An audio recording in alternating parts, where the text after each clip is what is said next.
નમસ્કાર, હું પ્રવીણ. આજે રિયલ ડિબેટમાં ખાસ મહેમાન સાથે ખાસ વિષય, કેમ કે રાષ્ટ્રપતિની ચૂંટણી આવી રહી છે. બંને પક્ષે ઉમેદવારો જાહેર થયા છે, એનડીએના ઉમેદવાર અને સંયુક્ત વિપક્ષના. પણ ચર્ચા બહુ ઓછી થાય છે જ્યાં સુધી રાષ્ટ્રપતિની વાત હોય, ચૂંટણી પ્રક્રિયાની વાત હોય અને રાષ્ટ્રપતિનો જે હોદ્દો છે અને તેનો રોલ છે અથવા તેની સત્તાઓ છે તેના વિશે અવગત હોવું પણ જરૂરી છે. તેની ચર્ચા કરવી અને લોકો સુધી પહોંચાડવી પણ જરૂરી છે. ભૂતકાળના અનેક કિસ્સાઓ છે જે આજે ચર્ચા છે.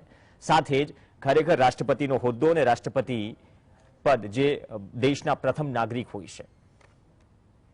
આપણે કદાચ આ મુદ્દા વિશે એટલી વાતચીત નથી કરતા. હાલ ઇલેક્શન વિશે વાત થઈ રહી છે, કોના પાસે કેટલા મત છે અને કોણ કોને ફોન કરી રહ્યું છે, અથવા તો વિપક્ષમાં બહુ લાંબા સમય બાદ એટલે કે અંતે છેલ્લે યશવંત સિન્હા ઉમેદવાર તરીકે આવ્યા.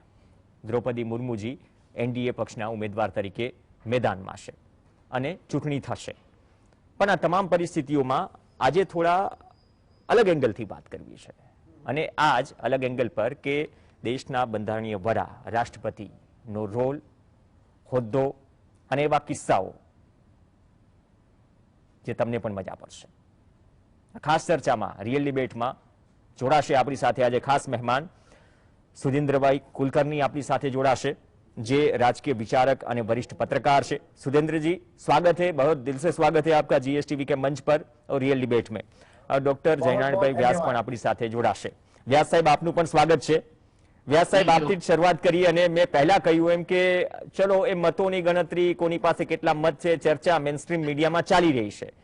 પરંતુ રાષ્ટ્રપતિની ચૂંટણી, રાષ્ટ્રપતિનો જે હોદ્દો છે અને સાથે સાથે તેની પાસે જે પાવર્સ છે, જે સત્તા છે, તેની ચર્ચા ઓછી થતી હોય છે. ભૂતકાળના કિસ્સાઓ પણ ઓછા ચર્ચાતા હોય છે. તો આ જ મુદ્દાથી આજની ડિબેટની શરૂઆત કરીએ આપથી. प्रवीण भाई, सबसे पहले तो मैं सुधीन जी का वेलकम करना चाहूंगा. हमारी आईआईटी के ही वो एक बहुत तेजस्वी छात्र रहे हैं. विश्व भर में राजनीति की समझ और कुछ मुद्दों पे गांधी विचार से जुड़ते हुए उन्होंने जो बात की है आज भी बहुत गंभीरता से ली जाती है. सुधीर जी दूसरी एक मुद्दे से भी हमारे साथ जुड़े हैं, वो गुजरात के जवाई साहब भी हैं. तो दोनों हैसियत से सुधीर जी मैं आपका तहे दिल से स्वागत करता हूं. आपको एक अरसे बाद मिल रहा हूं क्योंकि बीच में हमारा कोई संपर्क नहीं रहा. मैं हॉस्पिटल में था और समय निकलता जा रहा था. आज आपका तहे दिल से फिर से स्वागत है और अपेक्षा करता हूं कि आने वाले समय में हम आपसे ज्यादा से ज्यादा कितना फायदा ले सके गुजरात के लिए, हमारे दर्शकों के लिए, उसके लिए हम आपको परेशान करते रहेंगे. और मैं आशा करता हूं कि उदार दिल से आप हमें सहकार भी देंगे. धन्यवाद, आपका आवकार है. ये मुद्दा जो आज चर्चा में आया सुधीर जी, उसका एक बात कहें हम तो कई लोग ऐसा मानते हैं कि राष्ट्रपति तो एक पोस्ट है और सबसे बड़ी पोस्ट है, बस उसके बाद आगे कुछ नहीं. क्योंकि करीब करीब कई समय पे उनको जो परिचय हुआ है ये यही परिचय हुआ होगा कि कहीं कोई प्रधानमंत्री को राष्ट्रपति झुक के उसका अभिवादन करता है, कहीं कुछ और करता है. तो ये जो अपेक्षाएं थी हमारी, जब हमने जो राष्ट्रपति जी को देखा उसमें काफी एक बदलाव आया है. और बदलाव की वजह भी है. मगर राष्ट्रपति जी का जो जहां तक उनकी सत्ताओं का सवाल है, इतनी सारी सत्ता है कि एक समय आए तो प्रधानमंत्री को भी बर्खास्त कर सकते हैं. और अगर इमरजेंसी लानी है उनकी मंजूरी चाहिए, 356 के लिए उनकी मंजूरी चाहिए. वो सेंट्रल कैबिनेट से किसी मिनिस्टर को ड्रॉप आउट करना है तो he can direct prime minister. इससे आगे ये बात है कि अगर उन्होंने प्राइम मिनिस्टर को बोला, जैसे सर्वपल्ली राधाकृष्णन जी ने बोला था पंडित जी को कि आप कृष्ण मेनन को ड्रॉप करो, और वो थोड़ा हिचकिचाहट में थे, तब राधाकृष्णन जी ने बहुत सॉफ्टली बट फर्मली कहा कि तो फिर मुझे आगे प्रोसेस करना होगा. पंडित जी समझ गए कि आगे तो उनकी बारी आ सकती है. He will have to face the music. फौरन उन्होंने इनका इस्तीफा मांग लिया कृष्ण मेनन का। और शंकर राव चौहान जो उनके बाद गृह मंत्री बने, वो भी सर्वपल्ली राधाकृष्णन की पसंद थी, ऐसा कहा जाता है। कई महामहिम राष्ट्रपति ऐसे भी आए कि जिन्होंने किसी देश के हम राजे बोलते हैं उसको उनके छात्र रहे थे, और जब वो देश में गए तो breaking all the protocols, the ruler of that country came right up to the plane, went up the board and greeted doctor Shankar Dayal Sharma on board. देर नीचे ले गए उनको, खुद गाड़ी चला के उनको जहां रहने का था वहां तक खुद ले। भारत के राष्ट्रपति को सम्मान नहीं था। अगर भारत के राष्ट्रपति जाते हैं कभी ये किंग्स वगैरह इस तरह का सम्मान नहीं देते, मगर डॉक्टर शंकर दयाल शर्मा के पास ये राजवी पढ़े थे, ये रिस्पेक्ट था, गुरु शिष्य के बीच का संबंध था, तो खुद उनको लेके वो उनके उतारा जिसको बोलते हैं उनके रहने की जगह है वहां तक ले गए। ये राष्ट्रपतियों की गरिमा थी और राष्ट्रपति का ये वजन था कि किसी भी सत्ता का प्रयोग किए बिना the president of India conveyed that aura that he was number 1 citizen of this country and the commander of the armed forces. So I think we are discussing about वो हुद्दे पे चयन करने का है हमें, कोई छोटी मोटी बात नहीं है। और इस तरह के हुद्दों के लिए आज हमारे पास करीब करीब जिनके बीच में एक सीधी हरीफाई होगी 2 उम्मीदवार हैं, और एक से तो आप काफी अच्छी तरह परिचित है। आपने भी वाजपेयी जी और अडवाणी जी के सलाहकार की हैसियत से भी काम किया है। आपका नाम पॉलिटिक्स के गलियारे में भी बहुत रिस्पेक्ट से लिया जाता है, और आपने कई नए चेंजेस जो वाजपेयी जी के टाइम में आए उनके साथ आप पाकिस्तान भी गए थे समझौता बस में, तो आपको ये सब चीजों का नजदीकी अनुभव है, इसको हम कह सकते हैं कि बिल्कुल फर्स्ट हैंड एक्सपीरियंस। तो हम आज आपसे अपेक्षा करते हैं, मैं जितना कम चाहे बोलना चाहूंगा, आप बिल्कुल आज कोई पैनलिस्ट और नहीं है, आप ही है, तो आप जितना भी हमें मार्गदर्शन दे सको, the floor is yours. Thank you, welcome once again. Vyas ji, मुझे बहुत बहुत प्रसन्नता हो रही है गुजरात समाचार टीवी पे एक लंबे अरसे के बाद फिर आने पर। और पिछली बार जब आया था तो मैं आमने सामने आपके साथ वार्तालाप कर रहा था, आज डिजिटली वर्चुअली कर रहे हैं, लेकिन आनंद वही है। आप जैसे प्रबुद्ध एंकर भारतीय टेलीविजन में बहुत कम मिलते हैं, यानी दूसरे चैनलों पर अंग्रेजी हो या हिंदी हम देखते हैं तू मैं के बिना वहां कोई चर्चा नहीं होती है। और आपने इतना सब ऐतिहासिक रेफरेंसेस देकर राष्ट्रपति इसका जो महत्व है और इतिहास में कौन किस तरह के राष्ट्रपति हुए हैं आपने बताया, तो आप जैसे एक प्रबुद्ध एंकर के साथ इस महत्वपूर्ण विषय पर बात करते हुए मुझे बहुत खुशी हो रही है। आपने बिल्कुल सही फरमाया कि राष्ट्रपति is the first citizen of the nation, Bharat के प्रथम नागरिक है। ही और she is also the commander of the armed forces. लेकिन इसके अलावा एक बहुत महत्वपूर्ण जिम्मेदारी राष्ट्रपति की होती है, वह है ही और she is the custodian of the constitution, यानी संविधान के वे प्रथम संरक्षक है। तो भारत का संविधान जब बना और जब उसकी स्वीकृति हुई 1950 में, तो भारत का संविधान भारतीय स्वतंत्रता संग्राम का एक फल था। It was a fruit and a product of India's freedom struggle. तो इस संविधान निर्माताओं का जो सपना था भविष्य का भारत कैसा हो, उन्होंने संविधान के प्रियम्बल में और संविधान के विभिन्न आर्टिकल्स में ये सब लिख के रखा है, लेकिन आखिरकार संविधान को चलाने के लिए एक मुखिया चाहिए, और वह मुखिया भारत की व्यवस्था में प्रधानमंत्री नहीं है, प्राइम मिनिस्टर नहीं है। प्राइम मिनिस्टर, पार्लियामेंट, जुडिशरी, इन सब के ऊपर एक ऑफिस है, वह है राष्ट्रपति। हालांकि देखिए कितना सुंदर संविधान है हमारा कि यहाँ प्रत्येक ऑफिस का अपनी अपनी जिम्मेदारियां हैं और चेक्स एंड बैलेंसेस है। प्रत्येक के अधिकारों पर कुछ सीमाएं हैं। प्रधानमंत्री के अधिकारों पर सीमाएं हैं, उसी तरह राष्ट्रपति के अधिकारों पर भी सीमाएं हैं। राष्ट्रपति कुछ भी नहीं कर सकते हैं। तो यह जो चेक्स एंड बैलेंसेस है, संतुलन है, यह भारत के संविधान को एक इतनी ख्याति दी है। It is considered one of the best constitutions in the world. तो इसलिए 5 साल के बाद जब राष्ट्रपति का चुनाव होता है, इसका अनन्य साधारण महत्व है। और इस बार जो हो रहा है, जुलाई 18 तारीख को चुनाव हो रहा है, इसका महत्व और भी बड़ा है क्योंकि यह आजादी के अमृत महोत्सव वर्ष में हो रहा है।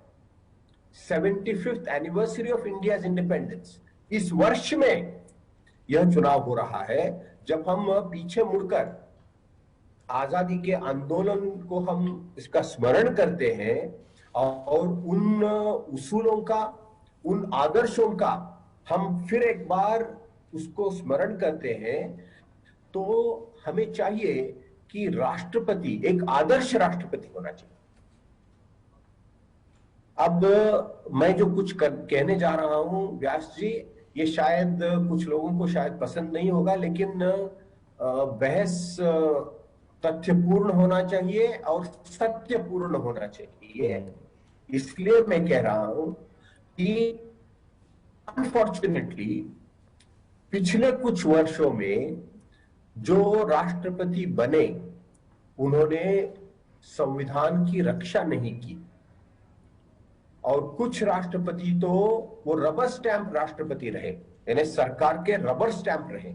और इसका एक बहुत ही मशहूर उदाहरण है फखरुद्दीन अली अहमद। आज 26 जून है व्यास जी, 26 जून, यह it's an anniversary of emergency. 1975 में भारत में इंदिरा गांधी ने इमरजेंसी लागू की और लगभग 2 साल तक भारत के लोकतंत्र पर, डेमोक्रेसी पर एक्लिप्स रहा, खत्म हो चुकी। तो ये कैसे हुआ? तो उस समय के तत्कालीन राष्ट्रपति फखरुद्दीन अली साहब ने मध्य रात्रि पर उन्होंने उस पर दस्तखत की। एक अबू इब्राहिम नाम के बहुत मशहूर कार्टूनिस्ट रहे हैं, तो उन्होंने एक कार्टून बनाया, वो बहुत मशहूर हुआ है कि वो बाथ टब में है राष्ट्रपति और कोई उनका सेक्रेटरी आता है कि एक इमरजेंसी डिक्लेरेशन का एक प्रस्ताव आया है और आपका सिग्नेचर चाहिए, तो अपने बाथ टब से वो सिग्नेचर कर रहे हैं। यानी इतना महत्वपूर्ण निर्णय विदाउट अप्लाइंग द माइंड। तो व्यास जी, ये जो गलतियां हुई है, ऐसी गलतियां दोबारा नहीं होनी चाहिए। यह आज अत्यावश्यक है। अब ये जो आज 2 उम्मीदवार हैं, इनके बारे में मैं कुछ नहीं कहना चाहता हूं। हालांकि श्रीमती द्रौपदी मुर्मू पहली बार एक आदिवासी महिला उम्मीदवार बनी है और शायद वो जीत के आ भी सकती है, लगभग तय है। और मैं उनका स्वागत करता हूं। मैं उनके प्रति मेरे मन में बहुत आदर है। उनका जो पूरा बैकग्राउंड हमने उनके बारे में सुना है, तो बहुत अच्छा लगा। और भारत एक ऐसा राष्ट्र है जहां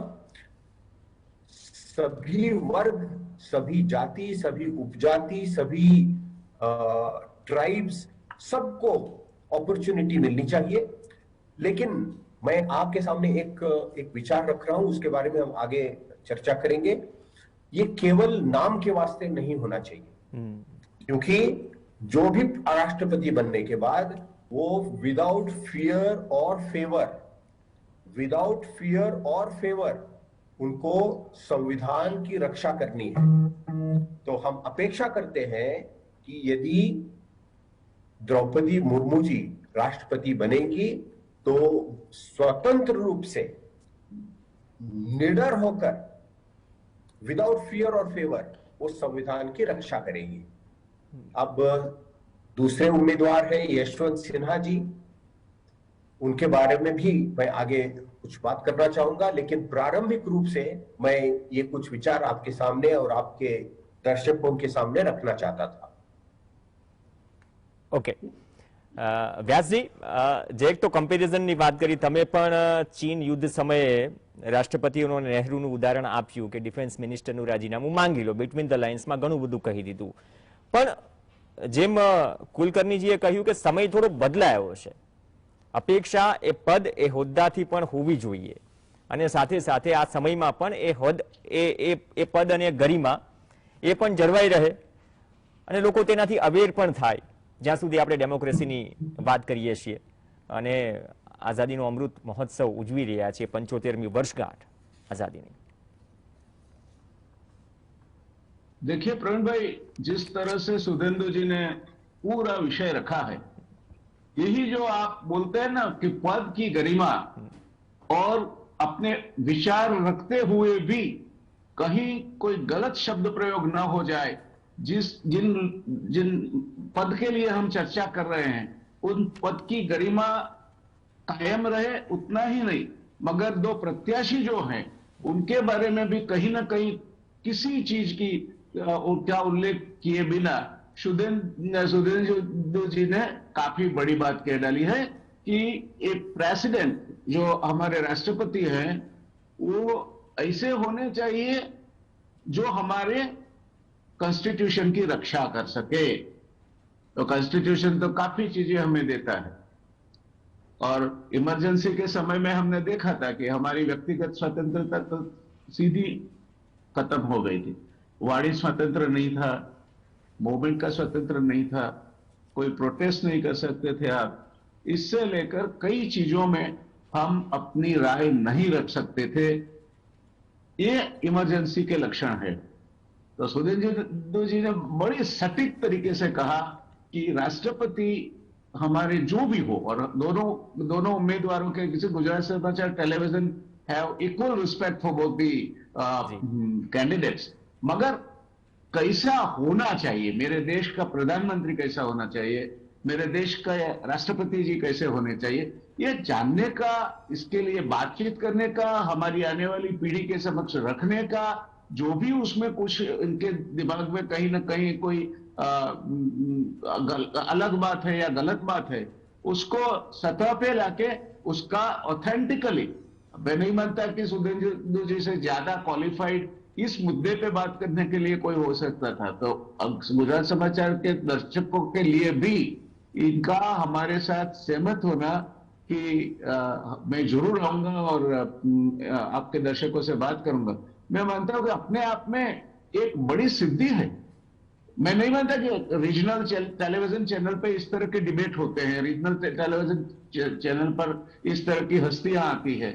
हम तो चाहेंगे कि दोनों उम्मीदवार भी अगर चाहे तो, अगर और कोई उनके में बाधा ना हो और everything is according to the rule, तो we are willing to host them 15-20 minutes time, let them talk to the people and share with them कि उनके विचार क्या है, क्योंकि ये एक इलेक्शन ही उनकी जो हैसियत है वो तय नहीं करने वाला है। आने वाले समय में भी भारत की पब्लिक लाइफ में इनके विचार महत्व रखेंगे, और इसीलिए इलेक्शन तो होगा, जब दो प्रतिस्पर्धी है तो दो नहीं जीतेंगे, एक जीतेंगे, मगर उसके बाद भी जाहिर जीवन खत्म नहीं होने वाला है. Public life is continue to be there. Election is only one small event that is happening in the ocean of public life. तो ये बात के लिए हमने कुलकर्णी जी को रिक्वेस्ट किया था, और आप देख रहे हैं अब किस तरह से उन्होंने पूर्व भूमिका रखी है. काफी चीजें ऐसी है जो कई लोग हमारे में से नहीं जानते कि राष्ट्रपति को करना क्या है. तो राष्ट्रपति जी काफी कुछ कर सकते हैं, और काफी सत्ताएं भी कॉन्स्टिट्यूशन ने उनको दी है. साथ साथ जो कायदा करना है, काउंसिल ऑफ मिनिस्टर्स का रोल है, उनकी अप्रूवल का रोल है, वो बंधन भी रखे हैं. तो नथिंग इज एब्सोल्यूट. और जब एब्सोल्यूट हो जाए कोई भी चीज, तब सरमुखत्यार शाह जन्म लेता है. जैसे देवकांत बरुआ जी ने कहा था, India is Indira and Indira is India. ये एब्सोल्यूट हो गया. अब जहां जहां भी आपको, मैं आगे वर्तमान में कोई इसके साथ कोई जोड़ना नहीं चाहता, क्योंकि ये कोई पॉलिटिकल डिबेट नहीं है, मगर जहां भी माए और मेरे आगे कोई नहीं, ये जब भावना जन्म लेती है, absolutism is bad, power is corrupt and absolute power makes a person absolutely corrupt. तो ये इतने बड़े देश में अगर होने लगे, अगर एक दफा इसकी गाड़ी पटरी से उतर गई, तो फिर उसको पटरी पे रखना मुश्किल होगा. ये बात सुधेंद्र जी आगे ब्रेक के बाद ले जाएंगे जी. और मैं मानता हूं कि आप ब्रेक पे जाना चाहते हैं तो जा सकते हैं, उसके बाद लौट के आओ, तब आगे की चर्चा चलेगी. आप सुधेंद्र जी के पास सीधे जाएंगे. जी सर, जैसे मतलब प्रस्तावना रही, सेकेंड हाफ ज्यादा इंटरेस्टिंग होने वाला है. एक ब्रेक के लिए रुकते हैं. और सुधेंद्र जी ने कहा कि अवलोकन अभी जो उम्मीदवार है, और साथ ही में जो भी एग्जाम्पल है हमने पास्ट में देखे, अभी जो एग्जाम्पल्स हम देख रहे हैं, और काफी किस्से हैं जिसके बारे में चर्चा करनी जरूरी है और लोगों तक पहुंचना भी चाहिए, लोग भी जाने. और जहां तक प्रेसिडेंट इलेक्शन की बात है, तो लोग उसके इर्द गिर्द जो मुद्दे हैं, या फिर जो पावर सेंटर है, या तो फिर जो रोल है प्रेसिडेंट का, महामहिम का, वो भी समझने की जरूरत है जब हम डेमोक्रेसी की बात करते हैं. ब्रेक बाद सुधींद्र जी के साथ आगे बढ़ाएंगे इस चर्चा को. દેશના બંધારણીય વડા રાષ્ટ્રપતિ મહામહિમ ચર્ચા કરી રહ્યા છીએ, અને રાષ્ટ્રપતિના પાવર્સ, તેનો રોલ અને તેની આસપાસ જોડાયેલી વાતો લોકતંત્રમાં જે કરવી જરૂરી છે, મેઇનસ્ટ્રીમ મીડિયામાં પણ નથી થતું. બ્રેક પહેલા જેમ વ્યાસજીએ વાત કરી, ચર્ચા આગળ વધારીએ. ખાસ મહેમાન આપણી સાથે સુધીન્દ્ર કુલકર્ણીજી પણ જોડાયેલા છે. सुधींद्र जी, सेकेंड हाफ में आपने अवलोकन की बात कही थी. दोनों जो उम्मीदवार है एनडीए की ओर से द्रौपदी मुर्मू जी और संयुक्त विपक्ष की ओर से यशवंत सिन्हा जी, दोनों के बारे में आपका अवलोकन क्या कहता है? और साथ में ये बात भी जोड़ दीजिए जो व्यास जी ने कही, डेमोक्रेसी में सबसे ऊपर मतलब संविधान होता है और हर एक का रोल होता है जो उसको अदा करना होता है. अगर नहीं करोगे तो मतलब उसकी चर्चा भी होनी चाहिए. तो आपका अवलोकन, दोनों उम्मीदवार की हम बात करें इस इलेक्शन के लिए, आपका अवलोकन क्या कहता है सर? प्रवीण जी, जैसे मैंने पहले कहा कि हमारे सामने दो उम्मीदवार हैं और द्रौपदी मुर्मू जी पहली बार हमें एक आदिवासी महिला ना केवल प्रत्याशी है, लेकिन ऐसा लगता है कि वो अगले राष्ट्रपति बनने वाली है. और यह देश का गौरव होगा कि एक आदिवासी महिला, भारत विश्व का सबसे बड़ा लोकतंत्र, और इस लोकतंत्रवादी देश के राष्ट्रपति एक आदिवासी महिला होगी. और मुर्मू जी के बारे में मैंने अभी तक जो कुछ पढ़ा है और उनके जो इंटरव्यूज देखे हैं, इससे लगता है कि उनका जीवन बहुत ही संघर्षमय जीवन रहा है और कुछ हद तक बहुत दुखपूर्ण जीवन रहा है. लेकिन इन सभी कठिनाइयों को झेलते हुए वो पब्लिक लाइफ में डटी रही, सेवा करती रही. आगे चलकर झारखंड की गवर्नर बनी. नवीन बाबू के मंत्रिमंडल में वो मंत्री भी रही थी पहले. अब एक बहुत ही बड़े पद के लिए राष्ट्रीय मंच पर उनको शायद एक जिम्मेदारी मिलने वाली है। तो मैं उनका स्वागत करता हूं और उनके बारे में मेरे मन में बहुत आदर है। दूसरे प्रत्याशी हैं यशवंत सिन्हा जी, और मेरा एक सौभाग्य था कि अटल बिहारी वाजपेयी जी जब प्रधानमंत्री थे, प्राइम मिनिस्टर थे, उस सरकार में यशवंत सिन्हा जी फाइनेंस मिनिस्टर रहे और एक्सटर्नल अफेयर्स मिनिस्टर भी रहे। और उन दिनों 6 साल में प्रधानमंत्री कार्यालय में अटल जी का मैं उनके साथ काम करता था। तो मैं बहुत करीबी से यशवंत सिन्हा जी को उस समय भी जानता था और आगे चलकर भी उनका सहवास मुझे मिला है। बहुत लंबा, लगभग 60 साल का एक सार्वजनिक जीवन उनका रहा है। पहले आईएएस ऑफिसर थे, बाद में चंद्रशेखर जी के सरकार में भी फाइनेंस मिनिस्टर रहे और बहुत एक I would say a fearless public servant.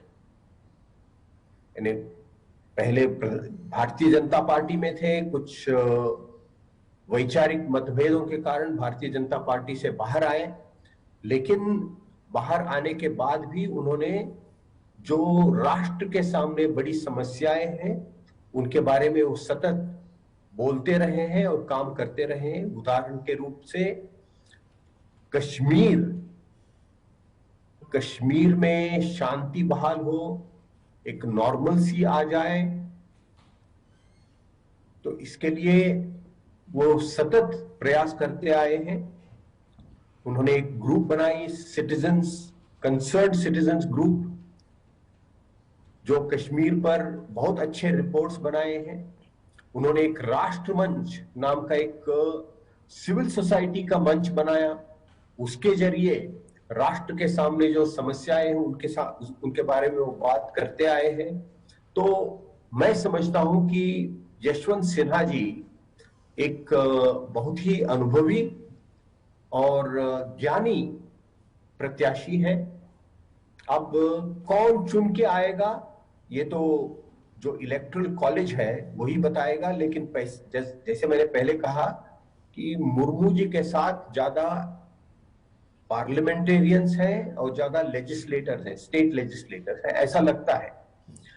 मैं इस संदर्भ में जब इन दोनों की तुलना करता हूं तो एक बात याद आती है। अभी अभी व्यास जी ने एक बहुत ही महत्वपूर्ण विचार रखा कि power corrupts and absolute power corrupts absolutely. यानी किसी भी व्यवस्था में, और लोकतांत्रिक व्यवस्था में तो बिल्कुल, किसी भी व्यवस्था में एब्सोल्यूट पावर नहीं रहना चाहिए। यानी निरंकुश अधिकार, सत्ता किसी के हाथ में भी नहीं रहना चाहिए। और अंकुश लगाने का जो काम है हमारे संविधान में, वह जिम्मेदारी राष्ट्रपति को दी गई है। और कभी कभी दुर्भाग्यपूर्ण है, हमारे पूर्व के राष्ट्रपति, कुछ राष्ट्रपति बहुत ही अच्छे राष्ट्रपति हुए हैं, लेकिन कुछ राष्ट्रपतियों ने अपने संवैधानिक जिम्मेदारी निभाने में असफल रहे हैं। मैं एक उदाहरण देना चाहता हूं। अभी 3 साल पहले, लगभग 3 साल पहले, महाराष्ट्र में चुनाव के बाद किसी को बहुमत नहीं मिला तो वहां प्रेसिडेंट्स रूल लगाया गया। लेकिन अचानक रातों रात उस प्रेसिडेंट रूल को हटाया गया और सुबह 7 बजे एक बीजेपी के नेता देवेंद्र फडणवीस को मुख्यमंत्री के रूप में वहां के राज्यपाल ने शपथ विधि दे दी। ये सरासर गलत था। तो प्रेसिडेंट रूल को रिवोक करना, खत्म करना, ये तो केवल प्रेसिडेंट ही कर सकते हैं। और रातों रात राष्ट्रपति ने अपनी दस्तखत दे दी, अपनी सहमति दे दी। ये गलत था, ये गलत था, लेकिन सरकार कह रही थी तो उन्होंने कह दिया। तो इसलिए मैंने कहा कि राष्ट्रपति किसी सरकार के रबर स्टैंप नहीं होने चाहिए। और इसलिए हम उम्मीद करते हैं कि जो भी आगे राष्ट्रपति बनने वाले हैं वो अपना संसद विवेक बुद्धि चलाए। आज हम देख रहे हैं महाराष्ट्र में, उसी महाराष्ट्र में हो क्या रहा है। वहां के एमएलएस उनको एक पहले गुजरात ले गए, उसके बाद असम ले गए, यानी तोड़फोड़ की राजनीति। यह लोकतंत्र के लिए बहुत बड़ा खतरा है। मित्रों, मैं अटल बिहारी वाजपेयी जी के साथ मैंने काम किया।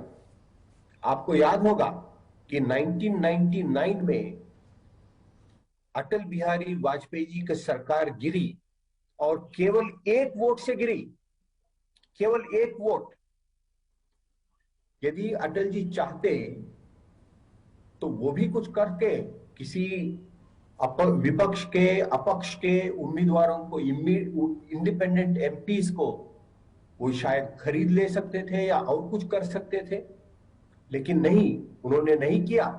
उनकी सरकार गिरी, उसके बाद वो फिर से जनता के पास गए और जनता ने उन्हें दोबारा मैंडेट दिया, जनादेश दिया, वे प्रधानमंत्री बने। तो एक तरफ अटल बिहारी वाजपेयी जी का उदाहरण है और दूसरी तरफ आज महाराष्ट्र में हम देख रहे हैं। उसके पहले ऑपरेशन कमल मध्य प्रदेश में हुआ, कर्नाटक में हुआ। लोगों ने किसी को चुना और बाद में सरकार और किसी की बन गई। तो इस पर अंकुश लगाने का काम कौन कर सकते हैं हमारी व्यवस्था में? वो है राष्ट्रपति। तो राष्ट्रपति की बहुत बड़ी जिम्मेदारी है। तो इसलिए आज हम सब की, यानी जनता है, मीडिया है, जर्नलिस्ट है, बुद्धिजीवी है, हम सब की जिम्मेदारी है कि हम हमारे मेंबर्स ऑफ पार्लियामेंट और हमारे एमएलएस और सभी पार्टियों को कहे कि आपका वोट देने से पहले बहुत सोच समझकर वोट दीजिए, और कोई भी चुनकर आए उनसे आग्रह पूर्वक कहिए कि वो संविधान की रक्षा करे, ना किसी सरकार की या पार्टी की रक्षा करे। ओके, વ્યાસજી, બંને માટે એક નાનો કોમન સવાલ. તમે જે એક્ઝામ્પલ 62 નું આપ્યું હતું કે પ્રેસિડેન્ટ કહે છે પ્રાઇમ મિનિસ્ટરને કે ભાઈ ડિફેન્સ મિનિસ્ટરનું રાજીનામું લઈ લો, નહીતર મારે લેવું પડશે. એ બિટવીન ધ લાઇન્સમાં ઘણું બધું હતું કે રાષ્ટ્રપતિનો રુતબો અથવા તો તેના પાવર શું છે. બીજું મહારાષ્ટ્રનું ઉદાહરણ કુલકર્ણીજીએ આપ્યું. હવે આ બંને ઉદાહરણ વચ્ચે બહુ જમીન આસમાનનો ફરક દેખાઈ રહ્યો છે. શું એ જસ્ટિફાઈ નથી થઈ રહ્યું સાહેબ? देखिए, ये बदलता हुआ काल प्रवाह है। अटल बिहारी वाजपेयी जी का युग कुछ और था। यहां राजकोट में सिर्फ एक कॉरपोरेटर ने फ्लोर क्रॉस की थी। उसके लिए भाजपा के जनसंघ के उस समय के नेता चिमन काका शुक्ला अमरनाथ उपवास पर बैठे थे और ये फ्लोर क्रॉसिंग रोका गया और फिर से इलेक्शन आए। तो हम पूछना चाहते हैं कि कहां गए वो लोग। और एक बात मैं मानता हूं कि अपने वहां अहमदाबाद में बहुत बड़ा तालाब है काकरिया का, उससे आप सोने के पात्र से पानी लो, चांदी के पात्र से लो, पत्रे की डोल से लो या मिट्टी के बर्तन से लो, पानी तो काकरिया का है। तो जिस तरह की सोसाइटी होती है, जिस तरह की सोसाइटल वैल्यूज होती है, वो राजनीतिज्ञ हो या फिर ब्यूरोक्रेट, उसमें से ही आते हैं। So in a democracy you get the government you deserve, they don't descend down in parachute. तो पहली बात तो हमें अपने इनवर्ड लुकिंग करके खुद को सुधारना होगा अगर देश को सुधारना चाहे। आज हम सब ये तोड़ जोड़ की राजनीति में लगे हुए हैं। मैं सुधीरेंद्र जी से पूछना चाहता था, क्योंकि मुझे वो सौभाग्य नहीं मिला अब तक, तो मैंने सोचा कि चलो बंदा है, हम भी कुछ आचमन कर ले।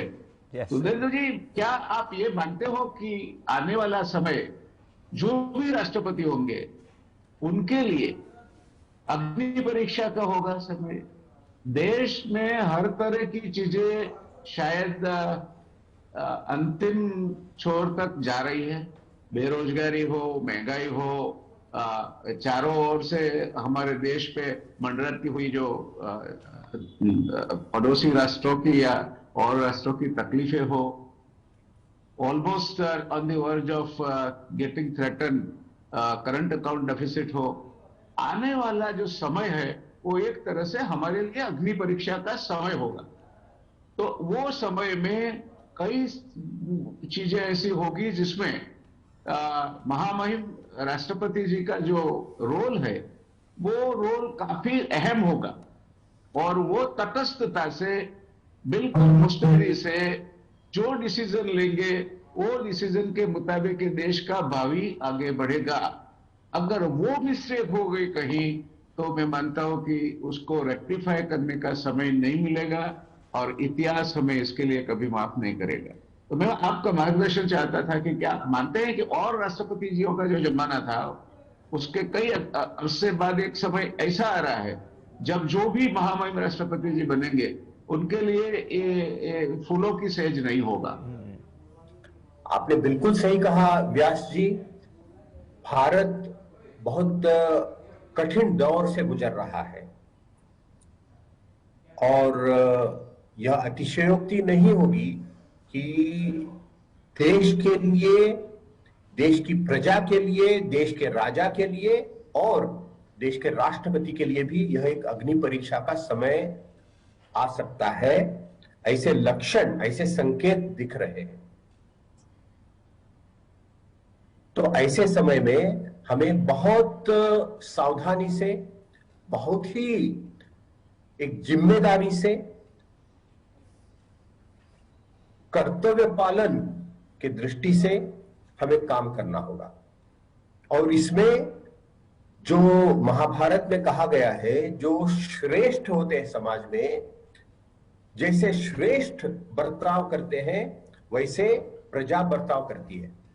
तो आज जरूरी है कि हमारे राष्ट्रपति एक नया आदर्श देश के सामने प्रस्थापित करें।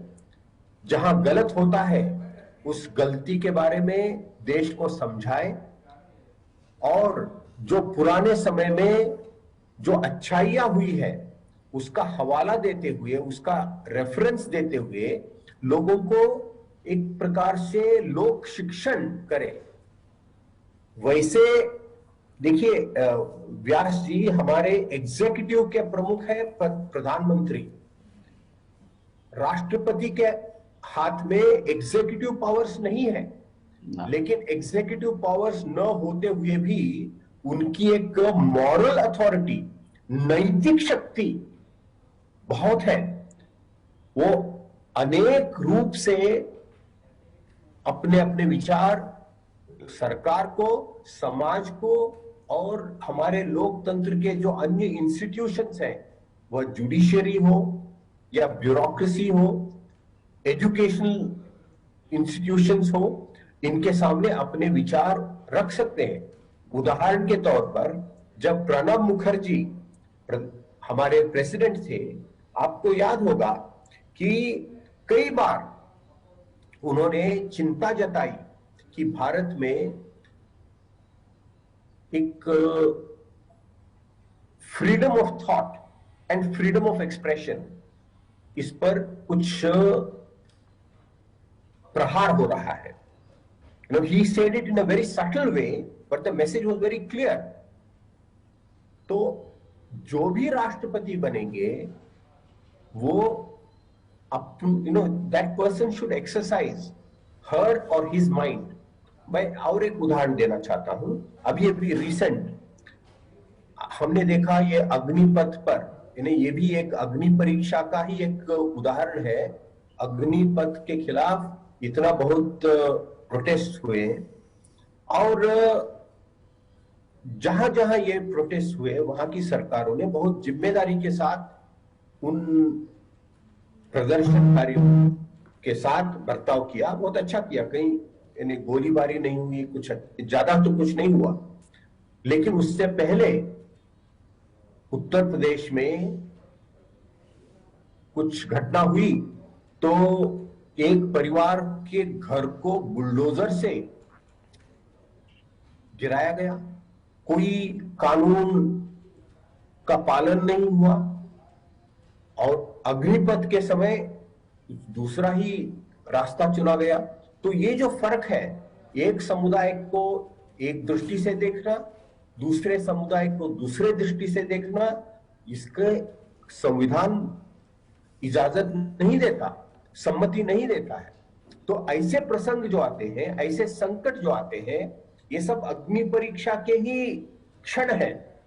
तो राष्ट्रपति को चाहिए कि वो अपने ढंग से उस सरकार को कहे कि ऐसे मत करिए, कानून सबके लिए एक होना चाहिए, भेदभाव नहीं होना चाहिए।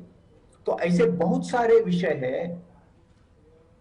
अग्नि परीक्षा यानी हमारा जो आज पड़ोस है, पड़ोस में बहुत सारे प्रश्न हैं जो अनुत्तरित हैं, वो सुलझे नहीं है।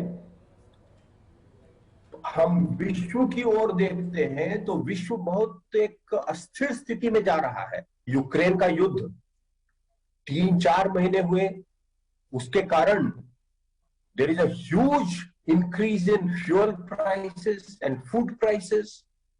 तो आगे चलकर हमारी अर्थव्यवस्था एक बहुत कठिन, जिसका आपने संकेत दिया। तो ये जो अग्नि परीक्षा के विविध रूप हैं, तो इस समय सरकार को जिम्मेदारी से काम लेना है, जनता को भी जिम्मेदारी से काम लेना है, और इन दोनों पर एक जो मार्गदर्शक का काम है वह राष्ट्रपति का काम है। मार्गदर्शकની વાત કરી અને સાથે સાથે एक सवाल ये पण जोड़ी दઉં सर, आपके हिसाब से आदर्श राष्ट्रपति जी कैसे होने चाहिए? एग्जाम्पल तो दिए व्यास जी ने भी, आपने भी महाराष्ट्र वाला एग्जाम्पल दिया, लेकिन मैंने वही सवाल किया था कि उसमें दोनों में जमीन आसमान का फर्क है। तो आपके हिसाब से, आपके अवलोकन के हिसाब से, और जो राष्ट्रपति जी का, महामहिम जी का जो पद है, तो आदर्श राष्ट्रपति कैसे होने चाहिए सर? देखिए, आदर्श राष्ट्रपति कैसे होने चाहिए, इसका उत्तर देते हुए अभी तक जितने राष्ट्रपति हुए हैं उनमें कुछ सचमुच आदर्श व्यक्ति थे। मेरे विचार से, यदि आपकी अनुमति हो तो मैं कुछ नाम गिनाना चाहता हूं। Please sir. सबसे पहले डॉक्टर राजेंद्र प्रसाद, हमारे प्रथम राष्ट्रपति। वह न केवल राष्ट्रपति रहे, उनकी विशेषता यह थी कि कॉन्स्टिट्यूएंट असेंबली के भी वे अध्यक्ष थे। जिस कॉन्स्टिट्यूएंट असेंबली ने संविधान को बनाया, उस कॉन्स्टिट्यूएंट असेंबली के संविधान परिषद के वे अध्यक्ष भी डॉक्टर राजेंद्र प्रसाद थे, बाद में राष्ट्रपति बने। बहुत एक स्वतंत्रता संग्राम में महानायक थे। और एक प्रसंग में इस संदर्भ में बताना चाहता हूं। जब सोमनाथ में मंदिर का पुनर्निर्माण का प्रश्न आया, तो तत्कालीन प्रधानमंत्री पंडित जवाहरलाल नेहरू ने कहा कि नहीं, आप इस मंदिर निर्माण के कार्य में सरकार को कुछ करना नहीं चाहिए। लेकिन राजेंद्र प्रसाद जी ने कहा कि नहीं, यह एक ऐतिहासिक काम होगा, जो इतिहास में बहुत ही गलत हुआ था। उस गलती को सुधारने का एक मौका आया है। तो वे स्वयं सोमनाथ आए और शिलान्यास या उस मंदिर के निर्माण में उनकी उपस्थिति रही। यानी इसका मतलब है कि ही एक्सरसाइज्ड हिज इंडिपेंडेंट माइंड। उसके बाद आए डॉक्टर राधाकृष्णन, और एक आदर्श राष्ट्रपति, इंटरनेशनली रेनाउंड एजुकेशनिस्ट। उनके पुस्तक आज भी पढ़ेंगे तो मैं एक इसमें बात आपको बताना चाहता हूं। इन्हें राष्ट्रपति और प्रधानमंत्री, इनके बीच जो एक संबंध था, ये सही है कि चीन के युद्ध के समय उन्होंने नेहरू जी को एक सलाह दी और वो सलाह मानना पड़ा। लेकिन नेहरू जी राधाकृष्णन को बहुत मानते थे, और वो विद्वान होने के कारण और दोनों पुस्तक प्रेमी होने के कारण कई बार नेहरू जी देर रात तक राष्ट्रपति भवन में रहते थे और दोनों के बीच पुस्तकों के बारे में चर्चा होती थी। इसी तरह शंकर दयाल शर्मा जी का व्यास जी ने नाम लिया। बहुत बड़े, बहुत अच्छे राष्ट्रपति हुए। उससे पहले जाकिर हुसैन साहब, what a great educationist and president. और अभी अभी डॉक्टर अब्दुल कलाम, वाजपेयी जी प्रधानमंत्री थे तो मैंने स्वयं प्रत्यक्षदर्शी हूं, मैंने देखा है उस समय जब राष्ट्रपति का चुनाव आया 2002 में, तो किसको बनाना चाहिए, तो डॉक्टर अब्दुल कलाम का नाम उन्होंने लिया। डॉक्टर अब्दुल कलाम तो किसी राजनीति में नहीं थे, वो तो एक वैज्ञानिक थे, लेकिन देश की बहुत बड़ी सेवा की थी जी। तो उनको लगभग सर्वानुमति से राष्ट्रपति बनाया गया।